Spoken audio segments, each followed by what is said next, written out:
Hi, everyone. Jamie Rogers, co-president of CODA, along with Tatiana Jorio, who's also on. And we're going to roll right into the borough president. Same rules apply. We have 15 minutes broken up between a speech and questions. We're going to take the questions in the order in which you raise your hand. Please only raise your hand for the candidate that is currently speaking. So we're going to move first to Elizabeth Caputo. So let me see if I can find her. Any of my co-hosts, if you find her before me and unmute her, you can go ahead and take that initiative with all these folks on here. Great. Okay, Elizabeth, if you want to begin, I'll start the clock. I'm happy to say a quick hello to everyone and really grateful for your time. Jamie, I know we both served. I did a little longer, but I was the chair of Community Board 7 at a time when you were a community board chair as well. So want to thank, again, CODA. I want to thank Downtown Independent Democrats, Grand Street Democrats, New Democratic, all the New Democratic clubs who have joined today. I have known you throughout my entire adult life, largely through my leadership of DL21C as well as my community board leadership. So grateful for a few minutes to talk to you about why I'm so excited about being your next Manhattan Borough President. So just a little bit about me, and I'm really looking forward to answering your questions this afternoon. I have called New York and Manhattan my home my entire adult life for over 25 years, and I bring over 2 decades of experience to serving this city. I have really lived and breathed Manhattan through its toughest days, living and working here throughout 9/11, the 2008 financial crisis, Hurricane Sandy, and now what we arguably all know is one of the biggest challenges of all of our lives, which is the global pandemic here in the city where we've been at the epicenter. At every one of those moments, I have really worked to bring Manhattan communities together, and really looking forward to bringing my commitment and energy to local government as we recover and rebuild. I'm a problem solver at heart, and I know what it takes to lead New York City. I bring an extensive background in municipal finance, having worked full-time while running civic organizations. Those were local infrastructure projects for the city and the country. And I'm the longest serving chair of Manhattan Community Board 7. So I really feel very qualified and ready to lead Manhattan.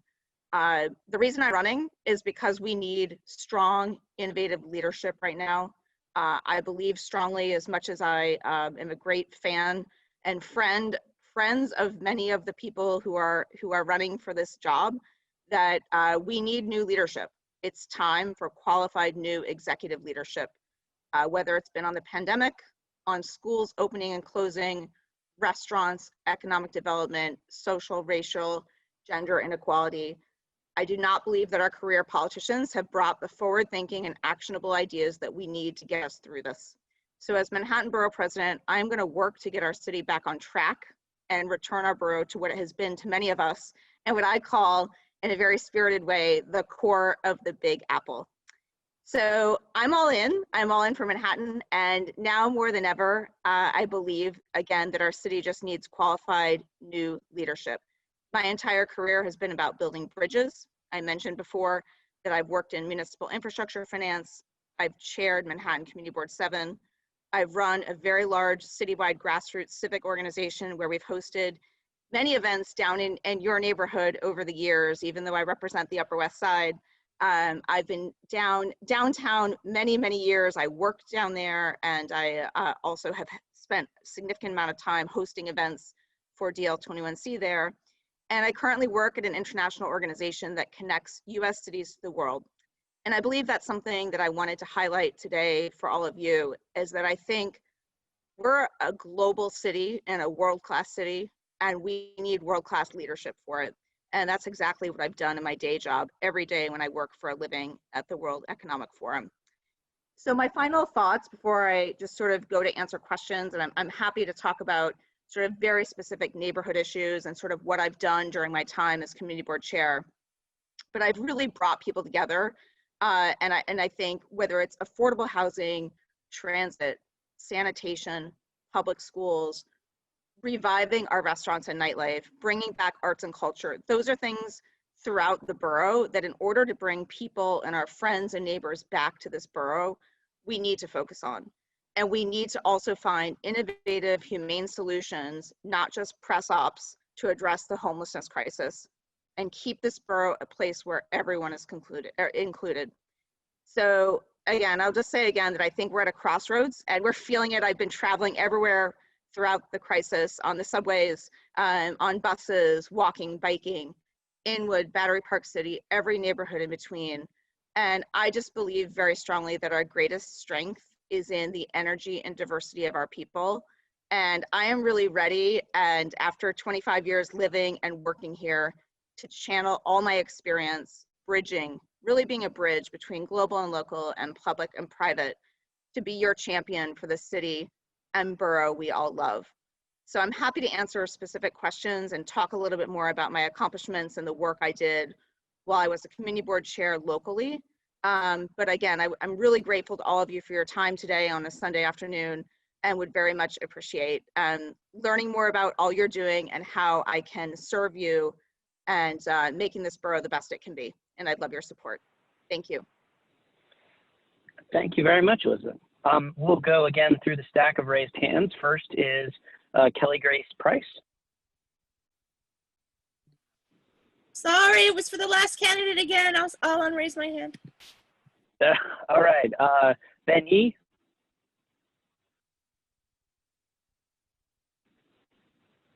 Ben, you there? All right, we'll call on Ben after Marianne Rydell. Oh, sorry. Hi. Oh, go ahead, Ben. I'll go after you. No, sorry. My question was actually had been for Brad Lander, so I'll lower my hand. Sorry about that. Come on, Ben. Don't you want to? I'm happy to answer any questions you might have. Like, we've known each other a long time. So We have, if you but have a I'll leave it to question, somebody else. feel free. Again, I should mention that I've worked with a lot of you all in the political sphere. I believe very strongly that this job is a non-ideological one for borough president, and requires an executive leader, not necessarily a legislative one. And I've done that my entire life. So just wanted to add that in. Cool. Okay. Can I go? Marianne, go ahead. Yeah, thanks. Yep. Hi, how are you doing? Good to see you again. My question has to do with the building, the kind of quandary of building affordable housing without building glass-faced high-rises that are ruining neighborhoods, that are ruining the texture of neighborhoods. We're seeing it in NoHo, Soho, but we're seeing it here. So, here's where I live in the Lower East Side, Chinatown, Lower East Side. There's a plan from the Chinatown Working Group that is a rezoning plan that really keeps zoning central to the blocks on which the buildings are going to be developed. So I just want to know what you think about limiting heights while still building affordable housing. Look, I mean, I've said consistently throughout my campaign, it's a really good question, and thank you for asking it. I believe in a couple things when it comes to rezonings. One is that, we do have to think about developing up as opposed to developing out in an island like Manhattan. And I'm just going to be honest about that. But I think in all of my public comments and my priority from my time on the community board has been conscientious towards the environmental, racial, and economic concerns of the neighborhood. I also believe very strongly that these rezonings need to be made with public transit in mind. And I know where you live in sort of areas in sort of the lower part of Manhattan aren't like where I live on the Upper West Side, where we are accessible by 3 transit lines. And we need to make sure that any rezoning that happens is prioritized towards areas that can provide robust access to upzoning, and with a plan for a subway and bus service expansion. I am very, very focused on public transit being the great equalizer of what's going to bring our city back in the COVID era. And any type of development that we do needs to take that in mind and prioritize it. And I guess a final thing I'll say, and I've said this when it comes to the homeless situation, or whether it comes to the zonings and the rezonings that we're all talking about now throughout Manhattan, is that every community and every neighborhood needs to play its part. My greatest strength as a community board chair and as a leader, a civic leader, has been to bring together people, even sometimes who don't agree with me, to facilitate those conversations and ensure really what is the representation of all interested groups and residents of the neighborhood. Thank you. Thanks. Great. Bill Ferns?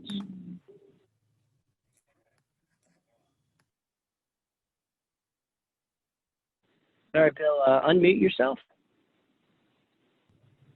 It wasn't letting me There you unmute, sorry. Okay, thanks. So my question is, New York City voters have repeatedly voted for term limits. The city council and all the elected officials are term limited. Turns out community board members are term limited. Community board district managers are not term limited. And they are appointed by the community boards. While there's some efficiencies in that, there's also, as we know from incumbency, an accumulation of power. How do you feel about term limits for community board district managers, and how could you use the appointments of community board members to end that practice, if not by law, at least in practice? Thank you. Sure, it's a really great question, and we've been dealing with it in our neighborhood here on the Upper West Side, where we have a very active community board. I've served for 10 years on Community Board 7. I've served for 3.5 of them as a chair, and several other years as committee chair. What I believe very strongly in, and I've said this, I think you'll see it in my questionnaire that I sent to your group, is that there needs to be transparency with district managers across the board. And I think you have wide disparities across the 12 boards. One of the things that I think this board and this position, the borough president, really needs to be is an executive, not a legislator, somebody who can actually provide management and leadership to reform that process. So what I would like to do, there are a few specific things that I've spelled out in the questionnaire, but I'm happy to provide them now. One is I want to provide transparency with the district managers. They need to be met with more regularly. I think Gail has been an incredible borough president, and she represented me as a city council member for a long time. I bring a management perspective and do think that there needs to be more standardization across the 12 boards. They are servants, ambassadors for our neighborhoods. They're also getting paid. The 50 members of the board on each of the 12 boards are not getting paid. One of the things I've tried to do is host borough, what I've advocated for is to host things like borough board meetings in a different district each month, so it draws attention to each neighborhood throughout the year. I know that doesn't directly answer your question, but it answers the question of diversity, which I think is incredibly needed on our community boards right now. And for anyone who's not on this call, I think most of you know that one of the key job responsibilities of the borough president is to know how to manage and run those 12 boards. I will do that in a way that nobody else can do it, and I'm going to work harder than anyone else because I've actually done it. And for me, I want to bring more people into the applicant process. I want to make things more diverse. I want to host meetings throughout neighborhoods, not just at 1 Center Street, not just at 125th Street, which are the 2 Manhattan Borough offices. I want to go across the borough to make sure that every part of the neighborhood is being represented.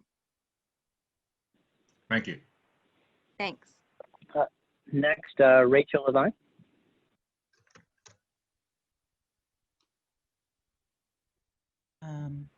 Hi, can you hear me?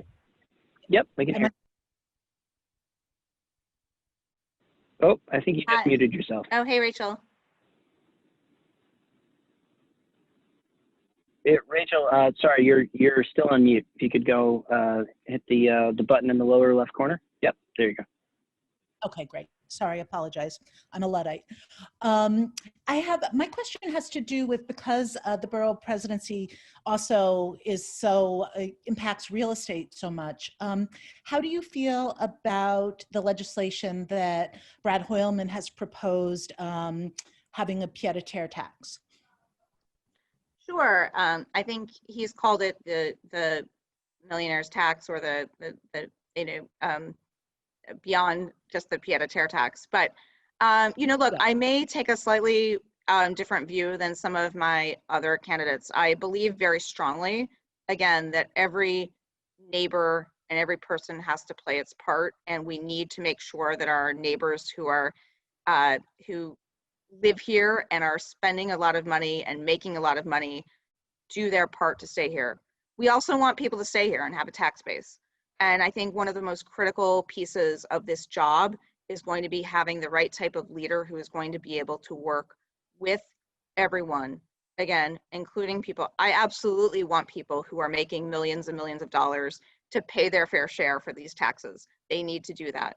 But I also want to make sure that in exchange for that, you know, they're staying in the city, that their kids are going to great public schools. My mom was a public school teacher on the Upper West Side for a very long time. We want to make sure that we have great arts and culture. We want there to be a reason for people to stay here. And we need to be able to work with everyone. That means working with people who are who may disagree with us. And I am unbossed and unbought by real estate. Several others, you know, may say that, but I'm actually really one of those people who, like, I'm willing to talk to everyone. And I think to bring this city back, we need to have those really hard conversations and really focus on how we can bring and bridge the divides that are needed. What I know from my own sort of economic experience, having lived here for 25 years, is going to be a really prolonged economic crisis. And the answer, we need to be taxing the rich. Of course we do.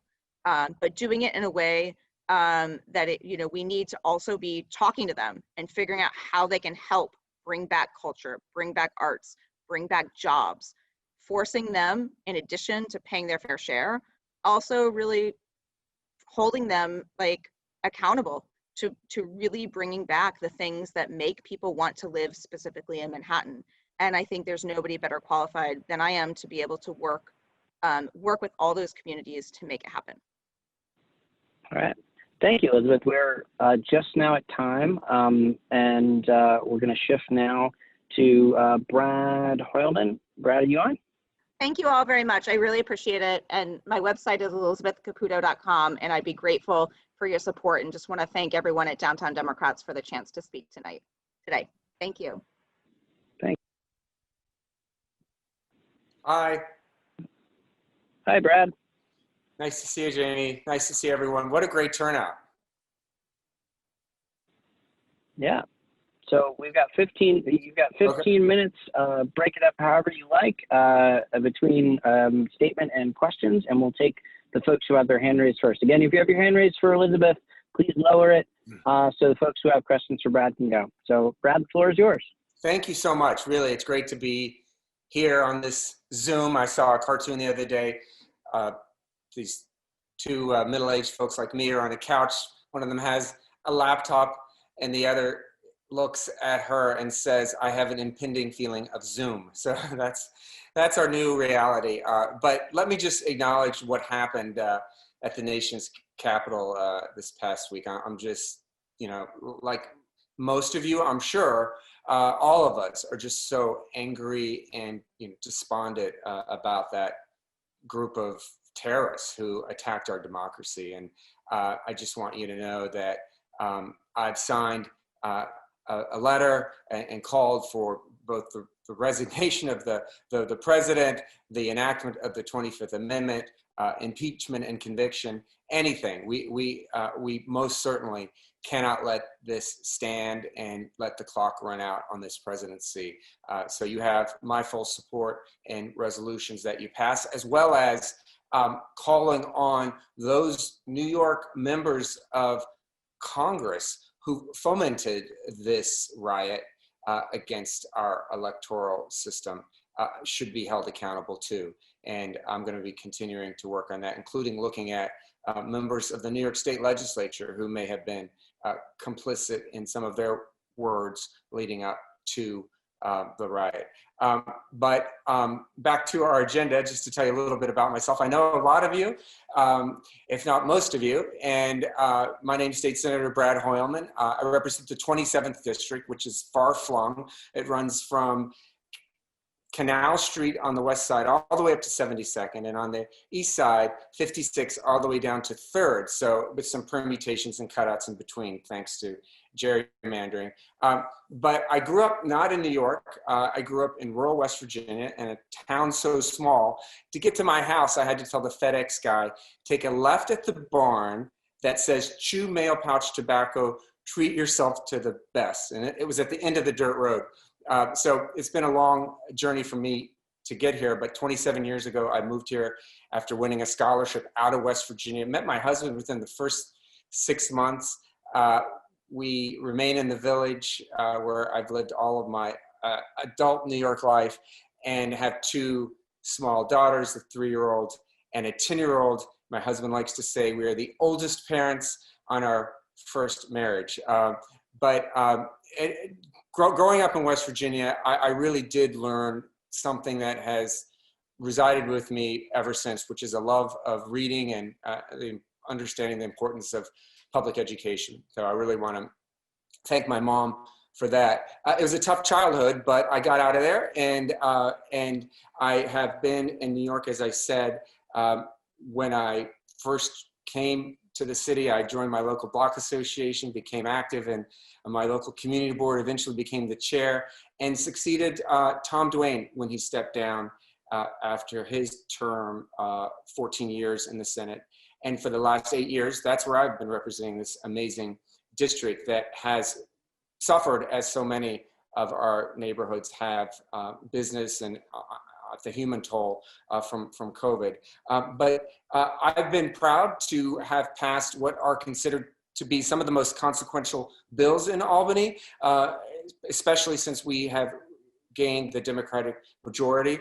With Assemblywoman Linda Rosenthal, I passed a bill called the Child Victims Act, which allows the adult survivors of child sexual abuse to take their abusers to court and to identify abusers who may still be in contact with kids. I'll never forget when I first introduced that bill, a constituent came up to me, told me this harrowing story about how he had been groomed and then abused by his high school coach. And I was just, so upset by the whole story. I told him I couldn't imagine anything worse. And he said, "No, Senator, the worst thing about this story is that individual is still coaching in my high school." So thanks to the Child Victims Act, those predators have been identified and removed from contact with our kids, as well as provided some redress to those individuals, whether they're in the Boy Scouts of America, the Catholic Church, or our school system. I also passed a bill during the watershed moment of police reform this past summer called the Police Stat Act, the Police Statistics and Transparency Act, which for the first time is going to require local police departments across the state to share data on the demographics of the people they're arresting and ticketing. It's hard to believe that our Division of Criminal Justice Services did not have that information. They actually had to Google to find out if someone had died in police custody or not. Now they get that information thanks to that bill, along with 50A reforms that strip the secrecy around police personnel records, which is so important that we identify the bad apples in our police force. I also passed the Gender Expression Non-Discrimination Act. That's the Transgender Human Rights Law, which has gone into effect now and provides protections for transgender and non-binary New Yorkers. Again, one of the moments that really has moved me and rewarded me as a representative is when I looked up in the gallery as I spoke about gender, and I saw a constituent who I knew with her transgender son watching as we passed gender. And that was really an amazing moment I'll never forget. I also am very proud for taking on the anti-vaccine moment, the anti-vaxxers. I strengthened vaccine requirements for kids this past year before COVID ever hit, when we had a measles outbreak where 1,000 New Yorkers were sickened, and most of those were children, and kids who were immunocompromised or who were battling cancer, or pregnant women couldn't get vaccinated and were in danger of having children who did not have the measles vaccine. I've taken a lot of hits for that. I've taken threats from the anti-vax movement. They've they've threatened my life, my husband's life, my children's life. But you know what? It's all been worth it, and I would definitely do it again. So if anything, taking on these kinds of powerful interests like the anti-vaxxers or the NRA or the big tobacco, when I, with Linda Rosenthal again, banned flavored e-cigarettes, has energized me to take on this job of borough president, given the challenges ahead. So I'm running for borough president because I want to see a Manhattan with policies to help small businesses pay the rent through this COVID crisis. That's why Harvey Epstein and I have proposed a bill called Save Our Storefronts, which you can read more about at saveourstorefronts.nyc. It is a shared sacrifice model between the commercial tenant and the landlord, and we've piloted it already at Grand Central with the MTA, and it's working out really well. I definitely want to see Manhattan with new major public spaces and new affordable housing, including looking to areas like Midtown, which has over 100 million square feet of empty retail space that we can repurpose, whether it's supportive housing to help our homeless or consumer-facing businesses that we could create as hometown headquarters for companies like Warby Parker that was built here in New York City. We could encourage those types of entrepreneurs in Midtown as well as address the affordable housing crisis. And I want to see a Manhattan with programs to permanently preserve and protect neighborhoods like Chinatown, Koreatown, East Harlem, Lower East Side, and other cultural enclaves. That is what makes New York City so special. And I want to see a Manhattan that is economically equitable, one that allows young people and artists to move here and senior citizens to retire here without bankrupting themselves. And a Manhattan that is racially just. It's worth acknowledging the fact that all the candidates for borough president are white, and how that might be reflective of many of the inequalities in our borough is worth examining. So I have a record of getting things done in Albany. I'm going to put that same energy in fighting for you as Manhattan Borough President. We live in the best borough in the greatest city in the world, and we have to keep it that way. And I look forward to you speaking more in the remaining minutes of this conversation. Thanks so much. Hey, thanks, Brad. Okay, first we have Scott. Scott Kaplan, you on? Thank you, Jamie and Brad. So I respectfully ask if you could make the case why state legislators, any state legislators who were just reelected to new two-year terms, which began about a week ago, should be out campaigning to be elected to city and borough positions. Well, I think that's up for the voters to decide, Scott, definitely. I think that's, an example of a legislator with a track record, with 8 years of experience, 79 bills that I've passed, progressive initiatives, not just in the legislature, but in the community, like lowering the speed limit on the West Side Highway, forcing the NYPD to move off of a pier that, they've been sitting there for 20 plus years, getting working with the DOT to get, the first busway across Manhattan. So it's a combination, Scott, of the legislative record and the progressive initiatives that I think makes me qualified for this office. I'll leave it up to the voters to decide whether, you have to be out of office to run for office. That's, one way to approach it, but the other way is to continue to fight for what you believe in every step of the way, whether it's in Albany or at City Hall. I'll be doing both. Thank you. Thanks. Lois Rakoff, are you on?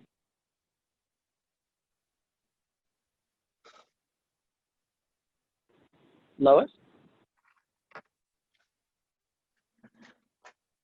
Can you hear me? Yes, we can. Oh, good. Thank you. This is regarding LGBTQ youth, not so much teens in high school, but those that are like 17, 18, 19, 20. They don't have a place to be. they don't have permanent housing. They don't have dorms. They don't have a place to go. Maybe they'll be on a friend's couch for a few days, but then they have to go. And I have seen one or two of my former students. I'm a teacher for sexuality and sex education in Brooklyn. In the cubbies of the outdoor dining, they have no place to be. So the job opportunities are very poor.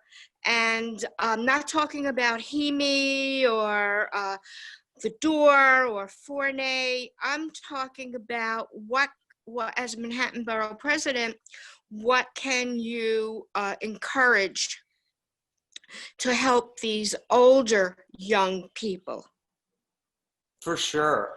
Thanks, Lois. That is a great question. I mean, queer kids have it really difficult, particularly if they're rejected by their parents. And I've worked in Albany to make it a little better for them, particularly since the Trump administration has tried to make it more difficult for them, particularly transgender and non-binary youth. You know, we passed my bill along with Deborah Glick to ban so-called LGBTQ conversion therapy. Literally, there were therapists on Union Square who were taking kids into their offices and trying to convert them to heterosexuality. Yes. We know that's not even possible or a good thing necessarily. And but it's a horrible case of child abuse, and we stopped that in the state of New York. I passed legislation that would require homeless providers to actually be trained on queer youth, on LGBTQ youth. That's so important that they have an understanding of that. We've seen that certain homeless providers do not have the mindset to treat those kids fairly. And many of those kids who go to those shelters are afraid, rightly so, because some of them are dangerous. And then third, let's just look at the issue of homelessness in general, the need for supportive housing and specific LGBTQ housing for kids. I mean, I'm proud in the East Village that, again, a non-legislative initiative that I helped fund with my colleague, Assemblywoman Deborah Glick, the Ali Fournay Center, and Carlina Rivera and her predecessor, Rosie Mendez, to have the first standalone LGBTQ youth homeless center in New York. And I'm proud that it's in my district. So we need to do more in that regard. And then finally, it's so much about education. I have a bill to, require LGBTQ history. And I'm a co-sponsor of legislation for better sex education. And I know you agree with that, Lois, because it's not sufficient in our public schools. We have such great LGBTQ history here in our city. You know, I live a couple of blocks from 2 Fifth Avenue. In that building at 2 Fifth Avenue lived Larry Kramer, Ed Koch, Edie Windsor, and Congresswoman Bella Abzug, all in the same building. Can you imagine getting in the elevator with all of those characters at the same time? That itself would be an LGBTQ history course in and of itself. But we need to teach that great history because we have the center of our human rights movement here in America, the Stonewall Inn. And you know what? We need to make the Stonewall Inn itself a national landmark. We cannot let that become a nail salon or a Starbucks. The federal government needs to work with New York, and I pledge to do that as borough president. I think I'm uniquely positioned to bring that effort to fruition. Thank you, Brad. All right, thanks, Brad. And thanks, Lois. So that actually puts us a little bit over time, so we're going to move now to Ben Kalos. Ben, if you want to unmute yourself. Thank you, everyone. I'm gonna put my email in the chat. Great. Okay. And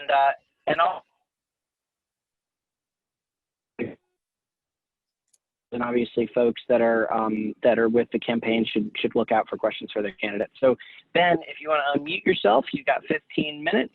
Break it up however you want between statement and questions. For me, it's about hearing from you and your questions, so I'm going to just jump in. I want to thank all of our sponsors for hosting today's forum and for all of you for joining us on a Sunday afternoon at 164 participants. I stand incredibly impressed. I think this is the highest attended forum we've done so far.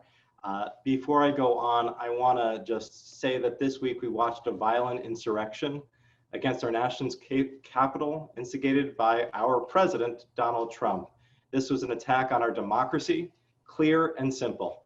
President Trump should have been removed the last time we impeached him, and he must be impeached again and finally removed from office, full stop.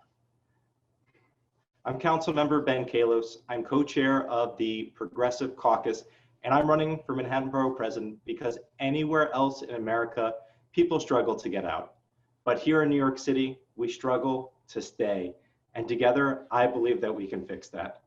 I grew up right here in Manhattan, graduated from the Bronx High School of Science and our state university system. Living with a single mom, sharing a room with her, living with my grandparents. I was on free and reduced school lunch. And I was so ashamed for other kids to know how poor I was that I just didn't eat. That's why when I got elected, I fought to make school lunch free.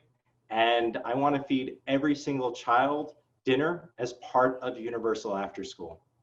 As a tenant in market rate 1 bedroom with my wife and daughter, and you'd hear her, everyone else has, but it's her nap time. And we actually had our landlord spike our rent and force us out while we had a difficult high-risk pregnancy. And I can tell you that even with thousands of vacant apartments, Manhattan still has an affordable housing crisis. Developers get billions, corrupt politicians get thousands in campaign contributions, and tenants like us, we pay for it all. That's why when I ran for city council, I refused big money from real estate developers, corporations, and lobbyists. Then I wrote the law so more progressive candidates could run the right way and win. When thousands of people took to the street to demand the city council hold the NYPD accountable, I listened, and I'm the only one in this race who voted to defund the police. Together, we can elect a city council and borough president who haven't been corrupted by real estate and corporate money.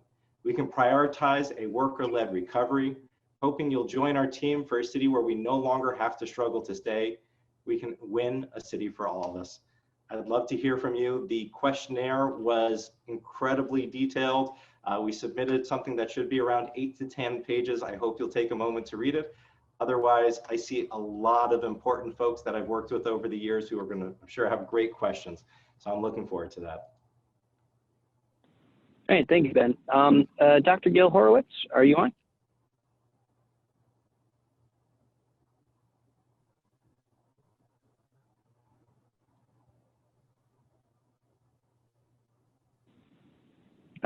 Okay, if Dr. Horowitz is not on yet, we'll go to Michael Marino. Michael, you want to unmute yourself?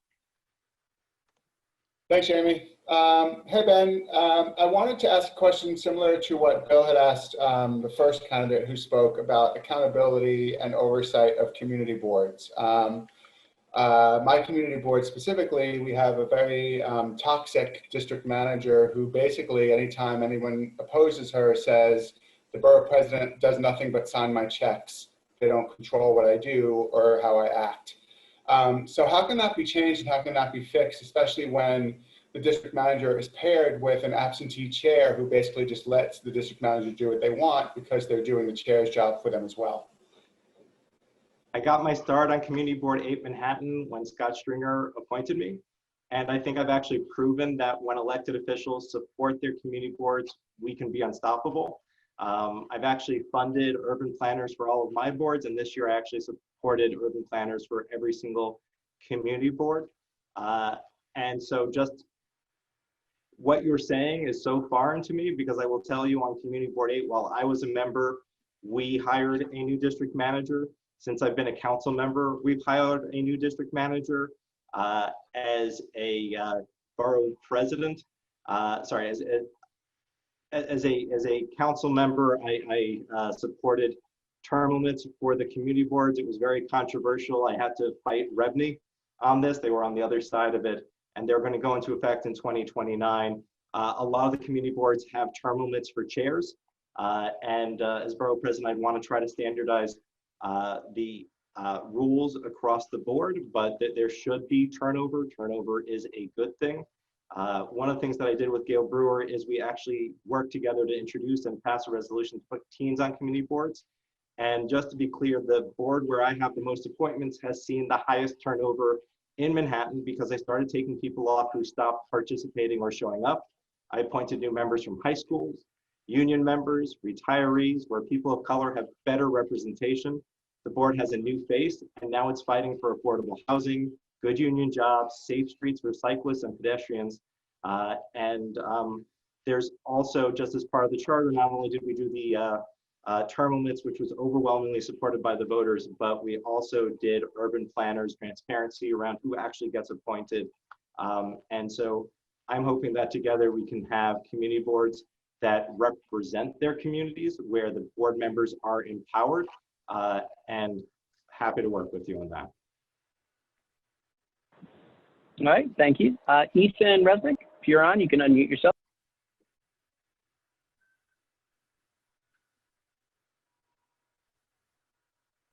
Well, sorry, I thought I'd lowered my hand. I had a question for Senator Hoylman. Okay, no problem. Michael Kramer, you on?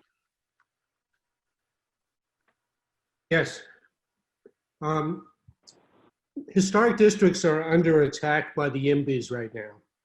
The borough president just sided with the developer down at the seaport that they could buy a certificate of appropriateness from landmarks if they contributed to it for a community benefit. Will you be such a borough president? When we celebrated the 25th anniversary of the landmark law, I led a citywide effort with Gail Brewer and Rosie Mendez to protect a very evil bill called Introduction 755, which would have said any building that didn't get landmarks approval within a certain number of days would actually be prohibited from coming back to the landmarks community to the LPC for 5 years. Since then, we've been able to bring a lot of landmarks. There are actually candidates for mayor and borough president who are talking about removing landmarks. If you speak to anyone in the landmarks community, there's no stronger preservationist than me. And no, as borough president, you would see absolutely no tolerance for people trying to destroy our historic districts, and no tolerance for a landmarks preservation commission that is in the business of trying to raise our communities and remove any historic elements to it.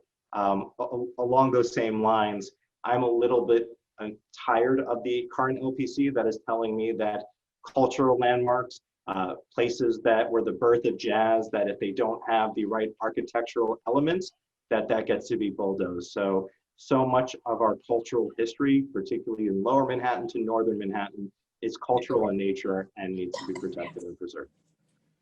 Thank you. I would hate to see the landmarks to be for sale.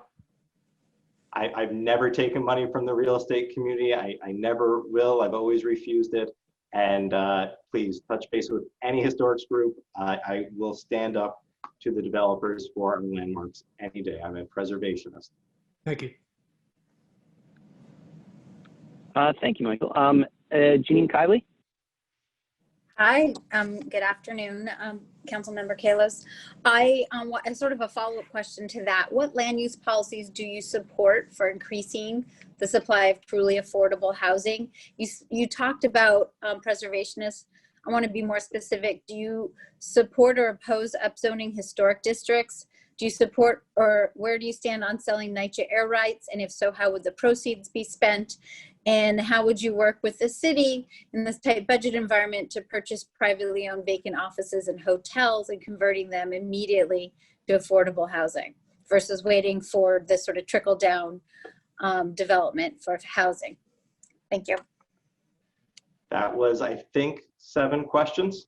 Just three. Upzoning historic districts, NYCHA air rights, purchasing private property and converting to housing. Sure. We should not be going into a historic district and upzoning. That the purpose of a historic district is to create a place that we're preserving for time. If you've ever been to New Orleans, they have beautiful historic districts. New York City needs to have them too. There are literally people in this race who would upzone the village of Harlem and make it denser than the Upper East Side and displace that entire community. It's actually one of the reasons that I sponsored legislation with public advocate Jamani Williams that would require the environmental impact statement to study the displacement of people of color, Black and brown people from communities that are otherwise affordable before we come in and upzone them and push them out. This needs to be a city for all of us. In terms of the NYCHA infill, I'm pretty strong on the record. I think I'm the only one in this race who is on the record in this way with Gail Brewer. When the mayor came in and wanted to put up a luxury building on NYCHA land, we said we don't have enough land. It needs to be 100% affordable. It needs to have a preference for the existing residents, and we're not going to support this unless you're willing to actually come to the table with the residents and negotiate. We sued, we won. It has to go through ULURP if they're going to do anything there, and it's going to make sure that at least me and with my vote as council member, will put the residents first. NYCHA leaders should be the ones, and tenants should be the ones deciding what happens at their NYCHA developments. In terms of the air rights, I actually do like the idea, and I did suggest to the city that they should sell and transfer the air rights.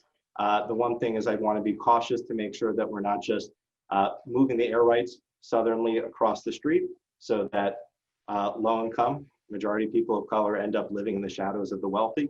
That's not a solution either. So we have to be cautious about not letting people build up too many air rights in any given place so that you end up with a super tall in a neighborhood that's otherwise a very low size. And the, what was the last one? She's muted. In terms of it, what I would just say is our current zoning process is broken. It's driven almost completely by for-profit planning and developers who have given council members lots of money and even borough president candidates lots of money. And it should be driven by the community. And so in my district, with a mayor who refused to do any affordable housing in my district for fear of upsetting revenue, we've actually been building affordable housing in my district on Roosevelt Island with all people Governor Cuomo. So we've actually done 1,000 units of affordable housing, 300 new, 100% affordable building, and 600 preserved. We've been building supportive housing all over the city, all over the district. No help from the mayor there. We actually even built supportive housing for homeless women and children across the street from where I live, going to school with where my daughter will go. And ultimately, as borough president, I'm going to continue what I do currently, which is going to every single developer, begging and pleading and doing everything I can at my power to force them and get them to do affordable housing. And I would really love if our Albany elected officials would be kind enough to remove the Erstat law so that New York City could govern its own housing market instead of being governed by legislators from Buffalo. Janine, did I hit it? Thank you, Ben. You're right on. Yep, we gave you a couple extra minutes on the back end because we were a little late, so we're just at time right now. So thank you, Ben. Really appreciate your time. I'm going to hand it to my co-president of CODA, Tati. She's going to take it from here for the remaining candidates. So Tati. Awesome. Thanks, Jamie. And thanks everybody for joining. I'm Tati, co-president of CODA. And the next candidate we have is Councilmember Mark Levine. And we're going to start, we have 15 minutes and we have, you can break that up as you would like for intro and questions. So I'll hand it over to you. Thank you.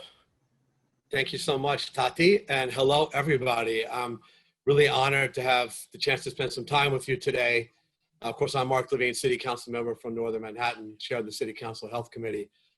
What a week this has been, just brutal in the wake of the insurrection in the Capitol. And I know you share my sentiment that we need accountability, that extends not just to the insurrectionists, but everyone who has aided and abetted the Trump cult, and of course, Trump himself.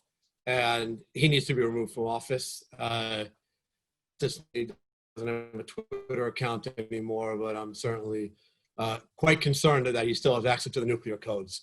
And I believe he needs to be impeached so that he can never run for office again. But we have challenges here closer to home.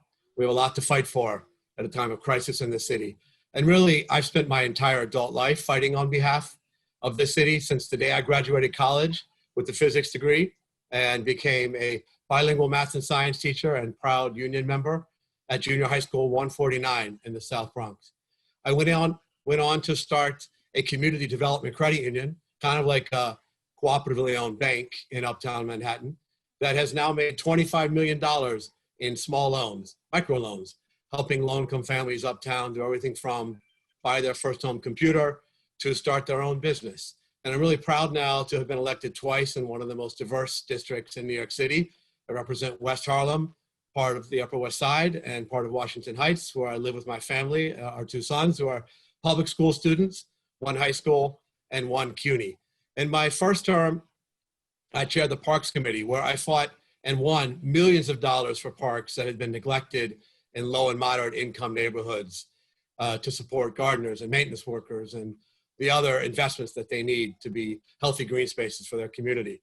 In 2007, I made history by defeating the landlord lobby to pass legislation making New York City the first place in America to establish a right to counsel for tenants in housing court facing eviction.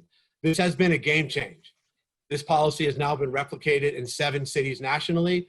It's gaining momentum in Congress. It's part of AOC's housing platform. And most importantly, here in the city, before the pandemic, the last time we had good data on evictions, we saw a 40% drop in the eviction rate in New York City and fewer families entering homelessness because of it.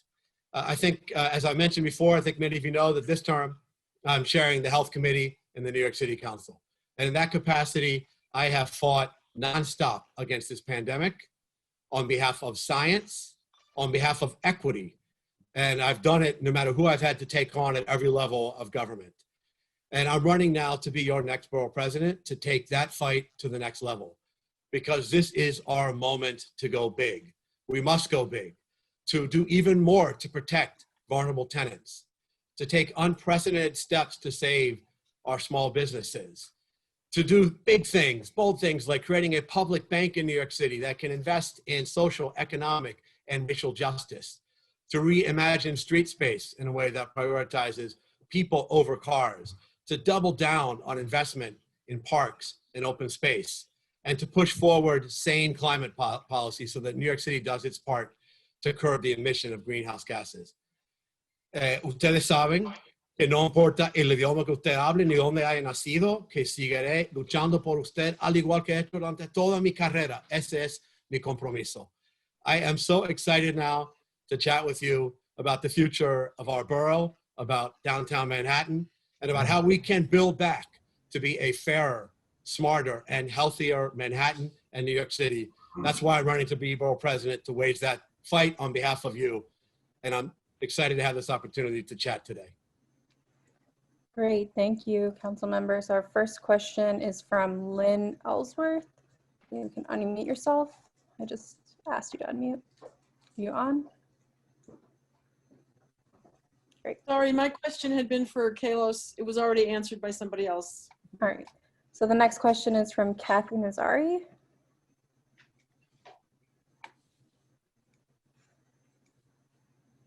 Hi, Mark. It's always great to see you. Likewise, Kathy. Great to see you. Thank you for everything that you've done and continue to do. You mentioned curbing emissions. Excuse me, one of my cats is here. As borough president, what steps would you take to make New York carbon neutral? Oh, well, there's so much. I mean, let's not forget that transportation policy is in part environmental policy and climate change policy. And so our efforts to transition to mass transit, to making this a city in which it's easier to walk and bike and move around without a private car, also is critical to our fight to reduce emissions. Secondly, let's focus on the single largest source of climate change, of greenhouse gas emissions in New York City, which are our large buildings.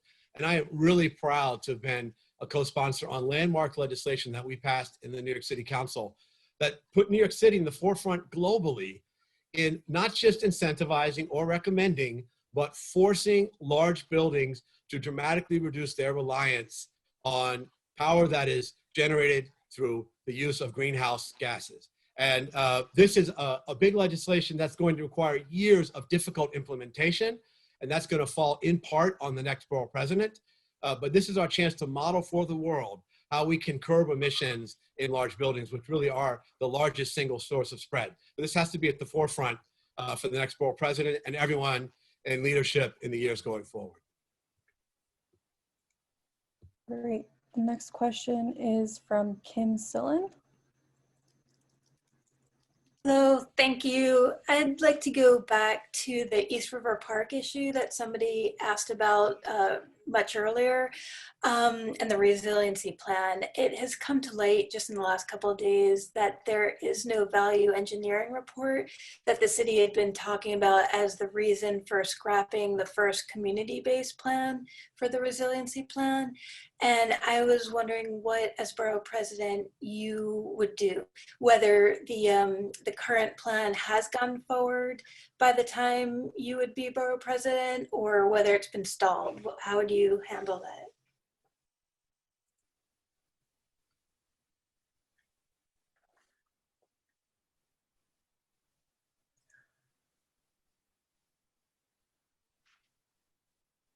Thank you. I'm sorry about that. Was muted.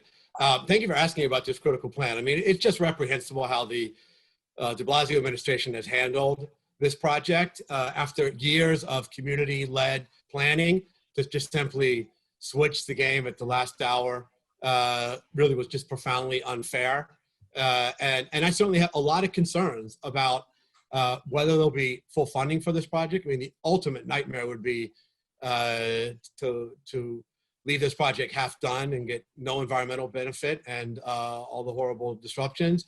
And I'm certainly concerned about the impact on the surrounding community under any circumstance because of the construction. We do have to take action to protect communities that are in the floodplain. And so I think that my role is going to make sure that we have full oversight of this project, that we have much better community engagement that we've had, that we minimize negative impact on the surrounding neighborhoods, and that that we find a way to protect those who are in the danger zone because of the mounting threat of flooding due to climate change. Next question is from Paul Newell. Hi, council member. Thank you so much for joining us. So my question is sort of relates to something I heard you discussing on Lehrer the other day, and that is, you know, pertaining to your chairship of the health committee and how we can do a better job of vaccine distribution and preparation for the next phases of this pandemic. And, you know, obviously, hopefully some of that will be over by the time you are in the borough president's office, but what that office can do with regard to health. Well, thank you so much, Paul. And at the pace at which we are currently vaccinating, this won't be done by the time we inaugurate the next borough president. We, to put it plainly, are far, far behind where we need to be.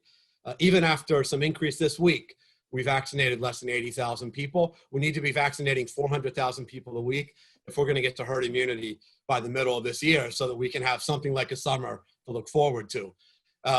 We must go big on vaccination. We should have sites in every zip code of New York City that are open 24 hours, 24/7. No more of this only vaccinating during business hours and very little on weekends, evenings, and holidays, as has been done so far. And actually, I'm working on a bill in the city council to require this, to require that at least one site in every zip code is open 24/7. We also need much more flexibility on who's vaccinated. And this now is coming after a lot of pressure from myself and many others. Starting tomorrow, new groups are going to be eligible, including people who work in transit, education, first responders, and critically people who are 75 years and over. But we still have a capacity shortage. I still have equity concerns as well. It's great that we are going to be allowing for vaccination in some of the employee groups that I mentioned. But what about someone who's delivering food to our doors, or works in a supermarket, or a laundromat, or an Amazon warehouse for that matter? These are essential workers. They're low wage, and they have been out there taking risks for us and getting sick for us throughout this pandemic. It's been one of the biggest drivers of racial inequality in COVID. So let's make sure that now in this vaccine process, we prioritize not just efficiency and scale, but also equity. And lastly, Paul, on this point, for people who say, oh, you know, this is too ambitious, how could we do it? When we had a smallpox outbreak in 1947, we vaccinated 6 million people in 23 days. We can do this. New York City can do this, but we need to go big, much bigger than we have until now. Thank you. The next question is from Marian Rydell. Thank you. Mark, I'd like to go back to the question regarding the East Side River Resiliency Plan. I don't think anyone argues that we need resiliency. We really are in the floodplain. There are two things that were brought up that I don't feel like you addressed directly. So one is there was a plan that involved the community that was agreed upon, and that plan was pulled supposedly based on a value engineering report, which we just found out 2 days ago, from somebody requesting a FOIL that it doesn't exist. So given that, just to say moving forward, we're going to have community involvement doesn't change the fact that the plan's much more expensive. We have no idea why if it's value engineered. It does not have community involvement, et cetera. So I didn't hear you directly respond to those. Well, no, thank you, Marion. And as I said, it's outrageous that the community's plan, the result of a lot of hard work and smart thinking, was completely thrown out. And if they're using the existence of that plan as pretext, well, even more shame on them. What do we do at this point? We have an urgent need to move forward on some form of protection. And so I think what we need to do now is hold the administration's feet to the fire about continued community involvement and eliminate minimizing of disruption from the construction project, ensuring that funding is adequate. These are the points that I mentioned. And I don't take any of this for granted. It's going to require continued advocacy and vigilance to make sure that, yes, there is protection in place, because we all agree we need that, but that we do a much better job than we had at involving the community and respecting their opinion. Is there anything, I'm sorry, I'll let it go after this, but is there anything we can do at this point to say, foul, this was a foul, there is no value engineering report, you've made decisions based on a false statement. This is brand new information. We kind of knew it, but now we know it for sure. I mean, to the extent that there was false statements made, absolutely, we have to hold them accountable for that. That's outrageous. It only adds to the long chain of mistakes they've made in managing this project, and we need to call them out for it. Will you do that? I'm doing it right now, and I'll continue to. Thank you. All right, I think we have time for about one more question from Chris Castillo, is the next person whose hand I see raised. Want to unmute yourself? Hi, can you hear me? Yep. Hi, yes. I have a question. I have a New York City disability plaque, and I have to drive to wherever I go, so I can't use public transportation. And I know there's a lot of other people that I know have those plaques. So are you going to restrict those people also from driving in the city? Well, thank you, Chris, for bringing up this critical angle and really the city's failure to adequately serve New Yorkers with disabilities on so many levels, which we don't have time to talk about, but in terms of access to employment, freedom from discrimination, and so much more. But really the biggest failing is in transportation. It's simply unacceptable that still today only about a quarter of our subway stations have adequate accessibility. We need to prioritize that going forward as we return to investment. And I totally agree with you. There are some people for whom mass transit is not an option and may never be an option. And that's why we have a provision that allows for special permits for people with disabilities, which I absolutely support. And I think that every change we make to transportation policy needs to bear that in mind. I mean, there are people who don't have any other choice but to travel by car, and I respect that. And I don't think you heard me say anything that would infringe upon your ability to get around the city. We need to make sure that everyone can, through improving accessibility in mass transit, through fixing the broken accessoride system, which I think we all agree has been woefully managed and can be much better. And so I thank you for bringing that up, and you have my commitment to work hard for the disability community in New York City. Thank you. Great. Thank you so much, Council Member. I think that's all the time that we have, but thanks for joining us. Thank you. Thank you, Tati. Thank you, everyone, for this conversation, and stay safe out there. Thanks so much. Thank you. So now we will go over to the next candidate, Lindsey Boylan, and we'll have 15 minutes, and you can break that up as you like for candidate remarks and questions. So I will hand it over to you. Wonderful. Can you hear me okay? Yes, thanks. Okay, great. Well, thank you all so much for this time. This is, I think, a collection of folks that I've gotten to speak with individually, and it's really wonderful to get a chance to have such a big, broad group of interest represented. And I'd love to take a step back and say how I found myself here. Several of you may know me because I recently ran for Congress on the west side of Manhattan and parts of Brooklyn. And you may wonder, hey, is this her thing? Does she want to run for office? Is she one of those people? And I can tell you, I'd like to tell you the story of how I got to this moment to kind of explain a little bit more about what it's really all about for me. After I lost the election this summer, I found myself walking the city streets from Tribeca all the way up to Central Harlem. And not only was I reminded of my love for the city that really informed my whole career, but also, you know, you see the tremendous need, you see the tremendous challenges that are facing our borough and our city. And, you know, everything from closed retail shops, you know, really desolate streets, you know, lack of activity, programming, people moving different places, having fear of being out and about, issues with sanitation, all of it. And I knew I had to help. My husband wanted me to take a break, maybe do something relaxing, but I'm not very good at that. What I know how to do is step in and help. And it's really what I've been doing my whole career.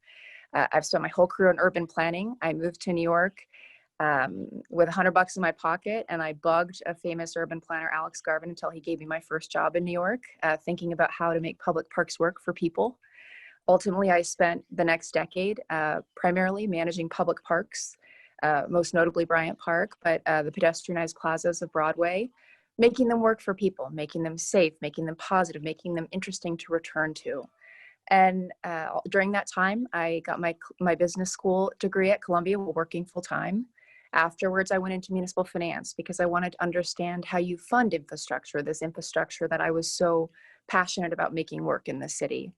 I realized I didn't want to be an investment banker after a few years, and I went and worked in state government. Ultimately, I was the chief of staff for the state's economic development agency, and then ultimately the secretary for economic development and housing. So I was the jobs and housing secretary for the state.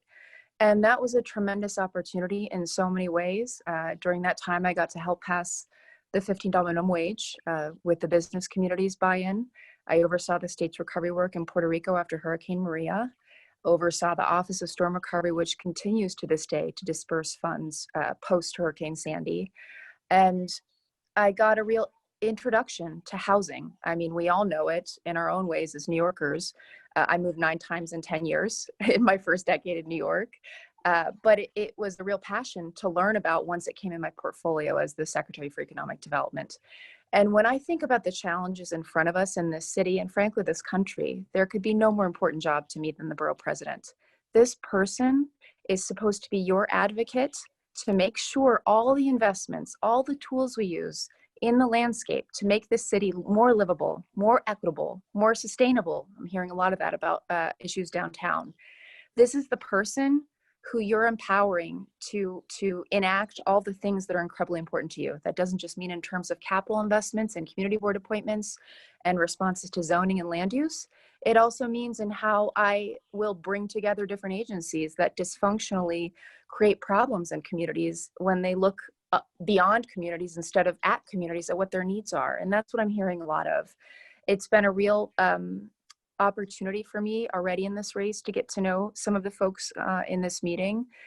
That's really how I want to do this job, is make sure I show up everywhere I need to be, listen before I speak, and then speak cogently and act to the extent of all my ability and all my bully pulpit and all my power to ensure that what we build, what we create, and what we invest in is better for New Yorkers and better for people in Manhattan. And I think this has to ultimately be the example, not just for the city, but for the country. Because if Manhattan can't do it, how can we expect the country to recover and use this real crisis to get somewhere better? And I feel like my whole career has been building up to this point, adding to my portfolio of knowledge on how to help.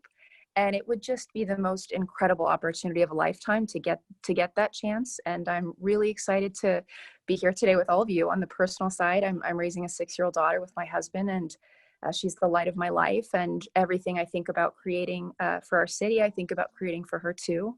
I have served on 2 community boards as a newly minted post-college student at 22. I was on CB7, Landmarks and Preservation, so some of the issues I'm hearing about. And then when I managed Bryant Park, I was on CB5 as a public member. So really the central business district and issues around that you might have questions about with, the future we're contemplating with respect to how to revitalize Midtown in this post, pandemic world. So having overseen the landscape, the only person on this this slate of really impressive people who's done that kind of work, who's overseen all housing for the state of New York and all economic development and job creation, I'm going to put all of that to bear, but first listen and make sure I'm reflecting the values and the priorities that you as our community have for me. So I'm really excited to be here and have a conversation today. Great, thank you so much, Lindsey. Thank you. Our first question is from Tommy Loeb. Sure. Hello, Lindsey. Hi, Tommy. One of the things, as you know, that has come up through this whole conversation has been East River Park and the plan. And I know that you have taken an interest, and that we recently, just over the last 3 days, found out that the value engineering report, which the city predicated this whole plan on and sold it to the city council and all our local elected officials, does not exist. It would, the independent consultant hired by the borough president wanted it, and they told him he couldn't have it either. And I'm just wondering, having now seen what we have all seen, what you think of what we can do going forward. Sure. Well, first I'd say, and thank you so much for that question, Tommy. And the first thing I wanted to do, instead of just reading and listening and trying to play catch up with all the work you and other advocates have been doing, was walk the space, as you know we did. And I think you can't speak cogently on an issue unless you actually see how it's playing into people's lives, how different neighborhoods interact and all of that. And I gotta say, there's a tremendous amount of really important community aspects of East River Park that we cannot afford to lose. I think that the city's utterly failed. I think the worst thing about what has happened is the mayor and his team have used this element of fear and not knowing, people having a fear about flooding and resiliency to say this is the only way forward. When in reality, my sense based on the delays with the timeline within the RFP even say that they actually don't even have any sense of certainty around this plan. The more I dug, as I've mentioned to you, the less certainty I had about any reason why they moved away from the community plan. And it was all around this one value engineering report. And that the fact that that either doesn't exist or is not available to the public means that this is a major opportunity, in my view, to really push back. And not just because the mayor and his staff have failed to communicate truthfully and explain any real issues that there may have been with the community plan, but also because we are in the middle of this pandemic. There's already a timeline that's being shifted. My understanding of even the lingering timeline for questions of respondents means that they don't know where this is going. So I think as advocates, and even as an advocate partner, we should be fighting against the mayor at this moment in time. I think press is incredibly important because that's unfortunately what this mayor and most politicians respond to. There is a holding period right now, and I understand the concerns people have about safety, and that's the first thing, right? But there were intermediate steps in terms of preservation, like I think it was a $2 or $3 million buffer, or things that could have been done in the interim to protect the waterfront while the broader project was going on. And I know that was turned away from because said, we're going full steam ahead with the mayor's plan. But I think this is a real moment to push back. If there is any moment in this entire timeline to get a better, more understanding of why the plan changed, does it really have anything to do with value engineering, or is it about the FDR? Is it about Con Edison? Is it about, some other broader issue? This is the time to push back. And I do think a majority of that has to be in the press. I mean, I think there's also still legal avenues to pursue, but the worst thing, unfortunately, or fortunately for someone like the mayor and some of our leaders, is to have really bad press, particularly that explains that people fighting to go back to either a community plan or a new version of the community plan are just as concerned with safety as anyone else. Because I think the most really unfortunate and unfair thing is that the mayor and his team are using the real fear people have to say this is the only way forward, and to shutter any complaints about that process. And I think that is really disingenuous as a leader. I think right now we should be very publicly pressing forward with the facts or the lack thereof. And nothing that I've seen or read gives me any sense of why the plan was altered. And if it is truly for some engineering purpose, some logistics issue, that should be explained. It should be easier to understand. So I think this is a real critical moment to fight back. I will be showing up with you at any press event. I think continuing to pursue legal avenues is also worthwhile. Let's not forget what's at stake here. We never get our waterfront back. And on the east side, especially of Manhattan, there's far fewer pieces of really tremendous park front on the waterfront. And we need to make sure that we're being the best advocates and stewards as we can for the next generation to have that, in the same way that folks I know grew up going to the barbecues there. So I don't think there's a fight. I don't think there's any fight that's too much at this point, because this is the moment to really seize in this challenging time. There's been some slowing momentum from the plan perspective. And now we've learned that a lot of this stuff actually wasn't ever maybe in existence. So I think this is a real time to fight back, personally, and I'll be there with you. Thank you. Great. I think we have time for one or two more questions. I'll try to hurry. I know I want to do more questions. The next question is from Ben Yee. Sure, Ben. Hi, Ben. Howdy. Thanks for coming to the forum.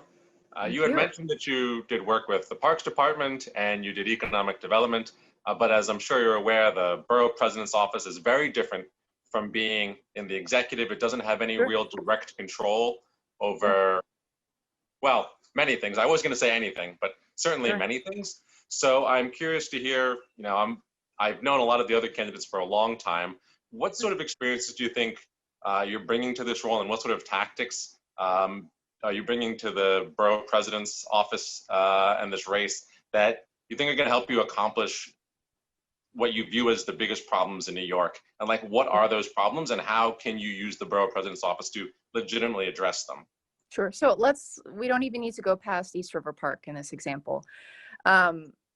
Aside from everything I just mentioned, the most glaringly obvious problem that exists is the lack of coordination between agencies. So NYCHA management, NYCHA underfunding, NYCHA decision-making is a problem for any number of reasons. I've dealt intimately with NYCHA for a number of years. Their plan for resiliency of the buildings of Baruch houses has developed completely in isolation from conversations around the timeline for East River Park, around conversations that DDC would be having, around all these different stakeholders. And yes, you say I did oversee different agencies, but I actually think I've been most effective in my career when I learned enough about how other agencies or organizations worked, found people who care about what they're doing, and brought them together. Because I actually think that a lot of issues that we experience in the public realm could at the very least be mitigated by better communication and interaction amongst people. Some people say, oh, Lindsey, what did you think about city council? Do you think about this? As someone who's spent my whole career in urban planning, this element of having to bring people together over limited resources, make decisions that benefit the broader community, and work with different agencies within that is what I've spent my whole career doing, and what I want to do here. And the reason why I rose up pretty high in every job I've ever had, whether we're talking about parks, we're talking about municipal finance, we're talking about economic development, or then the state, is because I developed trustful working relationships with people laterally who had the same goals. And I think a lot of our public servants, and I think a lot of our community servants have the same goals of wanting to live in a livable city. And if you make their job easier to do that, they'll make your job easier to try and accomplish things. And so I actually think everything from my experience with the community board and then overseeing all these agencies who tend to not deal well with one another in some cases, or, rising up through, the economic development arm, not even being from New York or knowing anyone here originally, that takes a lot of chutzpah. And I think good communication, good listening is an incredibly important piece. And I think look at where we are, even with what happened earlier this week. We have so many challenges to confront in this country. A tremendous of deep-seated systemic racism that isn't just in criminal justice issues, isn't just in, education issues. It's in the built environment. I mean, our whole history of housing programs have been largely for the benefit for predominantly middle-class white people. And I think there's a real opportunity to make investments in the public realm in Manhattan, which has the extremes of everything in terms of, socioeconomic background, to bring people together to a sense of dealing with environmental problems, dealing with the housing crisis, dealing with, small business creation and growth in a way that is frankly necessary. And, I oversaw all small business services for the whole state of New York. I oversaw our minority and women-owned business program, which is more successful than the cities. It's actually nation leading in terms of the number of government contracts that MWBE's had.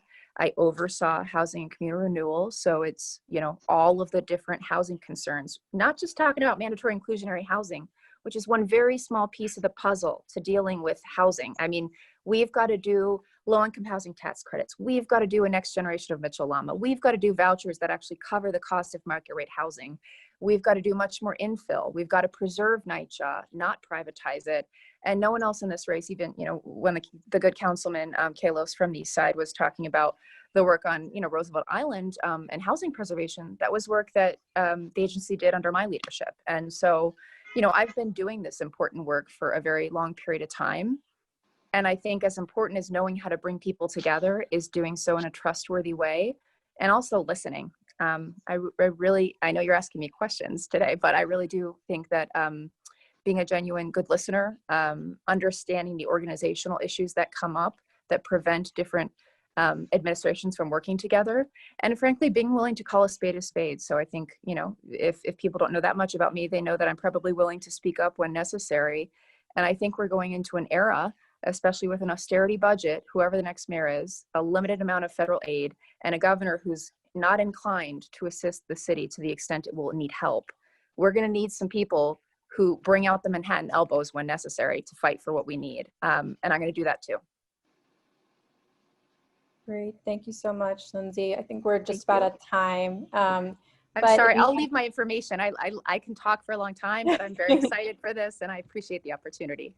Great. Thanks for joining us. And if you have any further questions, Lindsay's information will be in the chat. Sure. And the next candidate that we have to hear from is Kim Watkins. So we'll have 15 minutes time for introduction and then whatever remaining time for questions. So I will hand it over to you.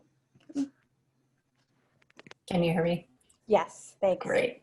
Hello, everyone. So great to see you. And I've listened to a couple of my fellow candidates, and I know you had the controllers forum before that. So I'm thinking kind of right now that, like they say about in wine tasting or in fragrance smelling, you kind of forget after, a certain number that your senses kind of get dulled a little bit. So I'm going to try to keep this exciting because I'm sure it can all run together a bit. And the issues are really just so overwhelming right now. My name is Kim Watkins, and I'm president of CEC3. I am the only schools-focused candidate in the BP race. And I'll tell you why I'm really putting people's focused platform together that centers the school system. And that is because in 2021, your zip code really determines your progress still in terms of educating our next generation. And that is wrong, and it's racist, and I believe it's sexist, but it is really still the case. And in District 3, which is the most segregated school district within the most segregated system in our entire country, I led the 2015 Upper West Side rezoning, which got national attention for its attempt to integrate schools along with deal with overcrowding and some programming issues. We also had the city's first middle school diversity initiative, and I'm the founder of a program that elevates student voice called Model CEC.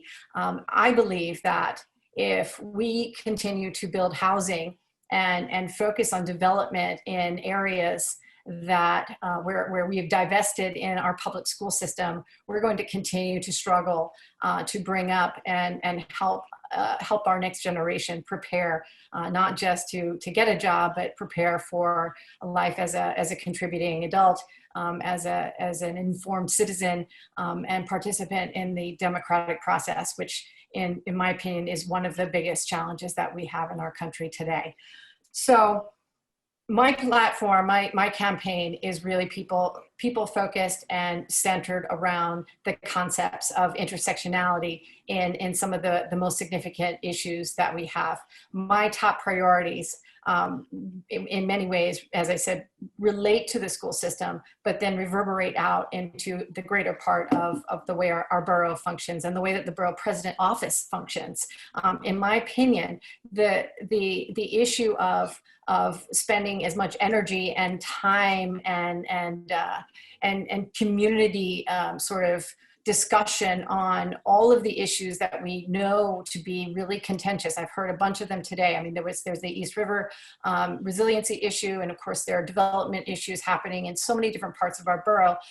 We spend so much time in these echo chambers, but at the end of the day, whether we end up in multiple levels of court cases and or shaming the elected officials who are making decisions inaccurately, as Lindsey was describing with the mayor, we need solutions that New Yorkers can see and feel, real things that regular New Yorkers will be able to understand in terms of changes. We have, in 10 years, our budget in New York City has almost doubled, 80% of an increase in the specter of all the agencies of New York City. And I don't think we have a lot to show for that. We need to tighten our belt. We need to figure out how to bring democratic institutions back to the level in our communities where it really does make, where your voice is valued, where all voices are valued. And in terms of the school system, helping to bring some checks and balances into the mayoral control structure has been something I've been talking about through the campaign. I'll continue to talk about.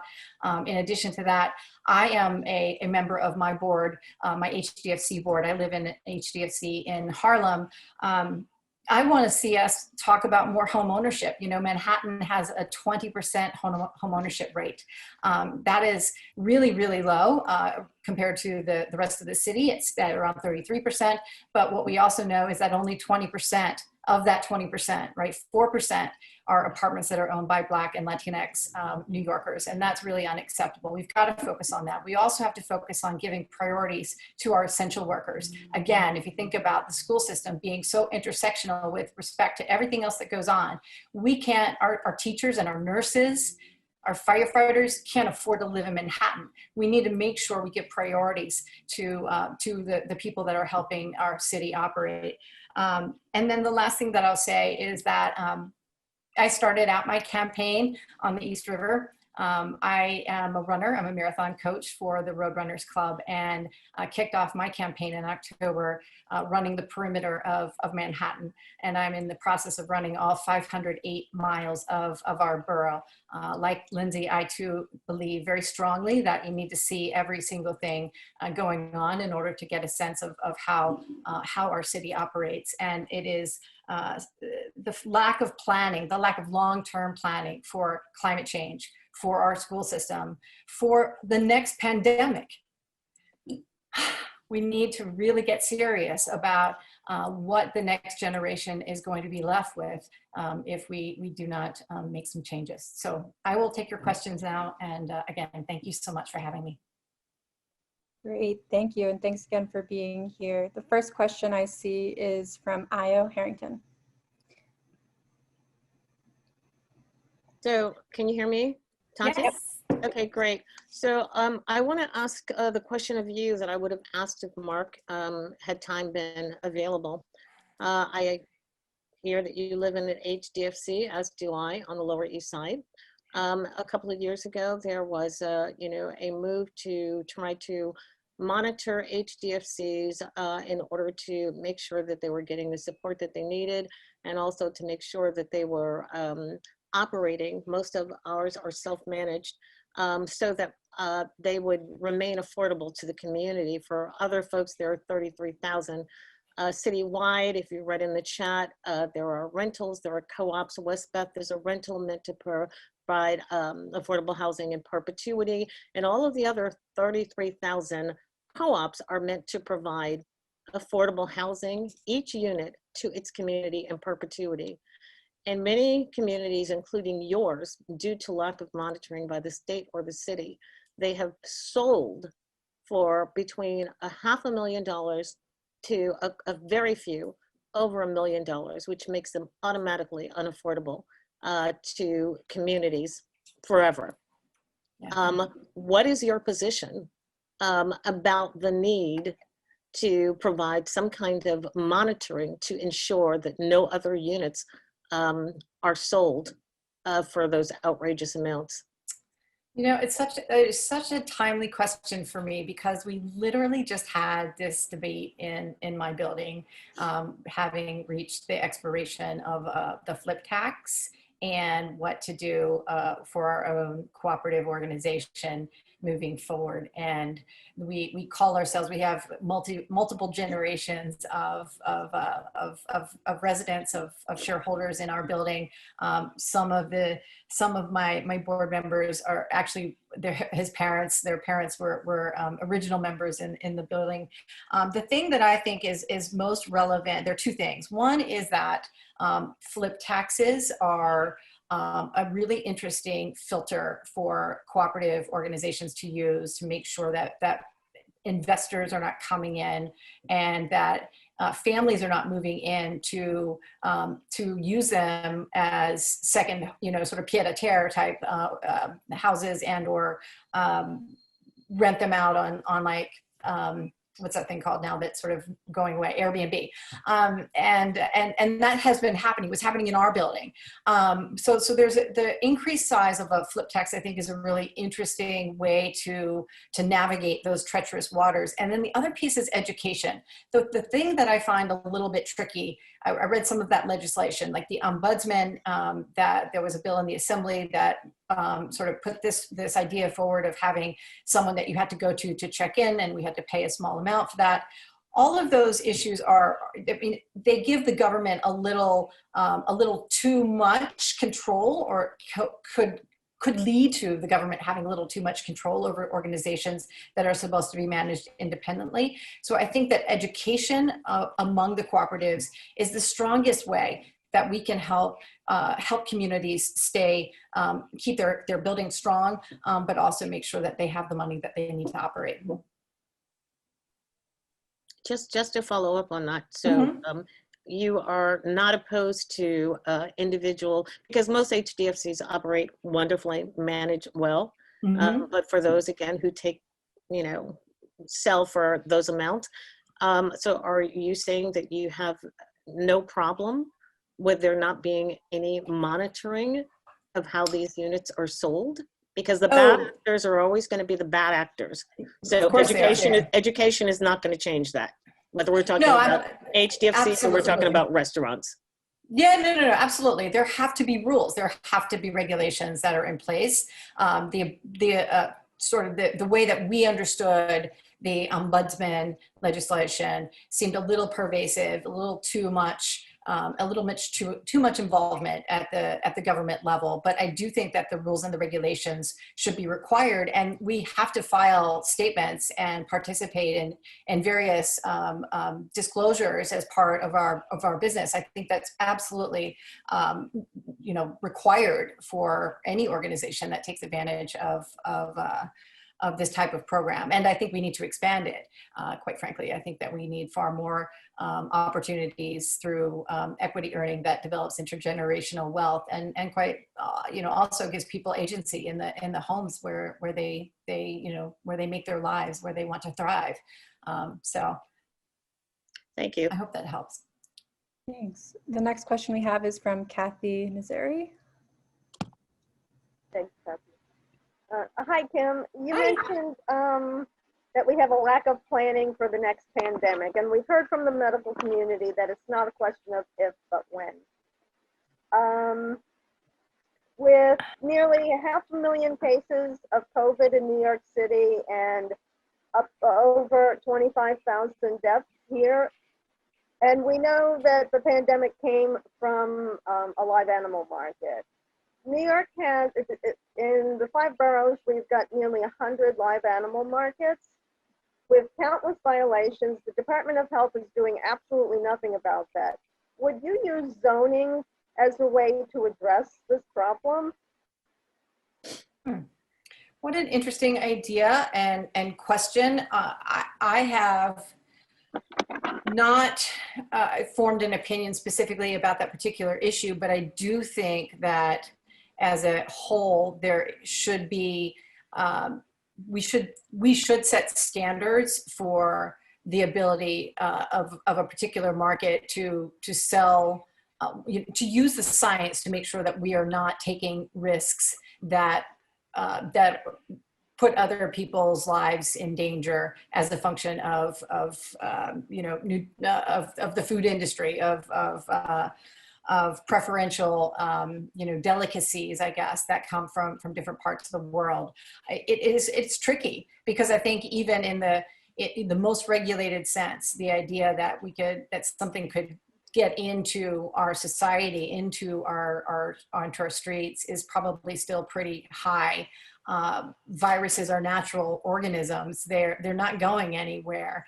And several years back, we knew that this was happening, which is testament to the fact that a documentary came out about a month before some of the first cases were in the country. So I don't know that it is depending on the best use of rezoning conversations that we have, I don't know that it's necessarily the best use of energies to focus just on that, but I'm a big fan of using zoning to make sure that we consider using zoning and scientific research to make sure that we take as few risks as we can in terms of looking forward to what that's going to look like.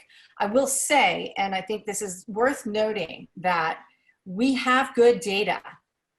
We have good data coming through syndromic surveillance that is fed in from school systems, from the schools in our school system, from clinics and from the hospitals that show where there are spikes in something called ILI, influenza-like illnesses. When people start coming in with fevers and abnormalities, and we see spikes, our epidemiologists, our infectious disease specialists, they should be on it, and I know that they're on it. The disconnect was that political voices did not communicate to people in our city appropriately when this started to happen. We would have been a lot more prepared with the communication lines more stronger, and we have more trust in our government, but we don't, and we didn't, and that's why we need to make sure we've got better plans. Thank you. Thanks, Kim. I think that's about all the time that we have. Thank you so much for joining us. You're so welcome. Thank you so much. Great. All right, thanks everybody for joining the Borough President and Comptroller Forum. That was our last candidate, and I'll hand it over to Cam and Mar if you have any closing remarks. Sure. I mean, I just echo the same thing. Thank everybody for coming. You guys helped make it an excellent forum. we look forward to seeing you guys at our meetings, our respective clubs. Thanks, everyone. Have a good rest of your day.